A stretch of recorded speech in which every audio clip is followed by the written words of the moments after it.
was inadvertently placed on this earth after your asshole father declined to ski into a dirty sock or a balled up Kleenex. It is your job to get through it the best way you know how, and with the hope that you minimize any damage you could possibly do to anyone else. Of course, this admission that I readily relate to both characters presents a couple of problems, but the chief among them is the fact that these are two grown-ass white men that I'm admitting I identify with.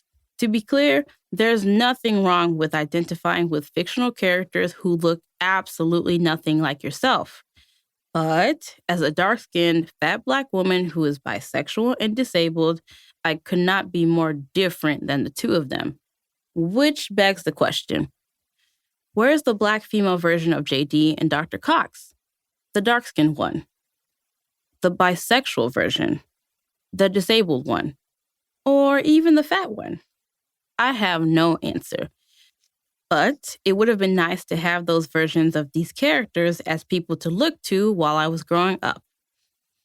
I know, blah, blah, blah. The whole representation matters slogan doesn't really hold up because it usually results in surface level diversity and inclusion that doesn't translate into any type of social or material change.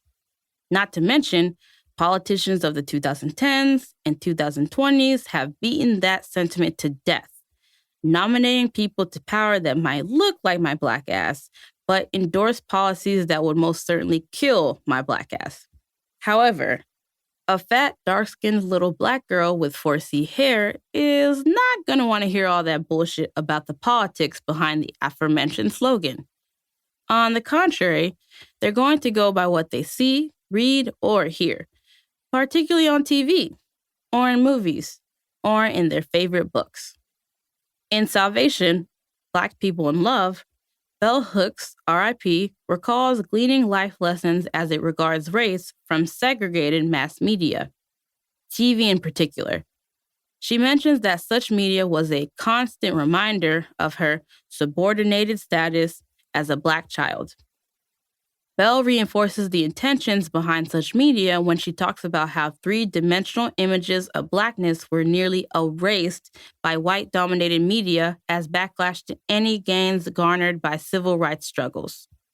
This is of particular note because whether we like it or not, under a capitalist system where parents barely have enough time or energy to invest in properly parenting the children that were dragged into this realm of existence, TV shows and movies do a lot of heavy lifting in terms of raising kids, or at the very least, serve as the origin behind viewpoints that have a 50-50 chance of getting carried to adulthood.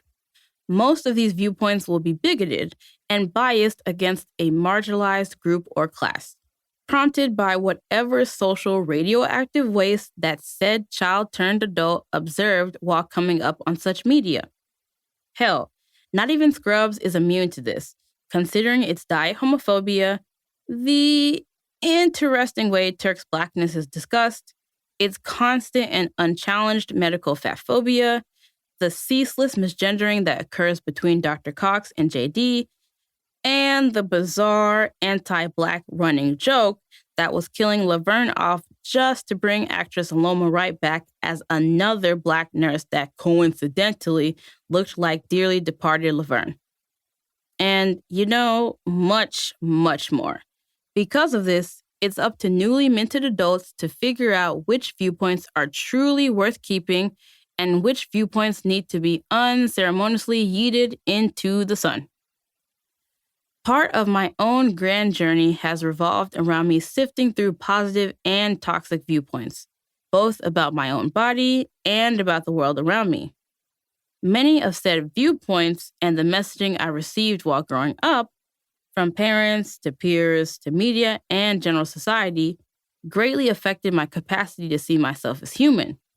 Or rather, it colored what humanity looked like to a fat, Black, dark-skinned little girl. And whether it was my destiny to be simultaneously invisible, hypervisible, and reviled in perpetuity. And most of this journey and examination of this destiny is documented in this book. I'm not claiming that this book is going to be a magical healing balm to anyone.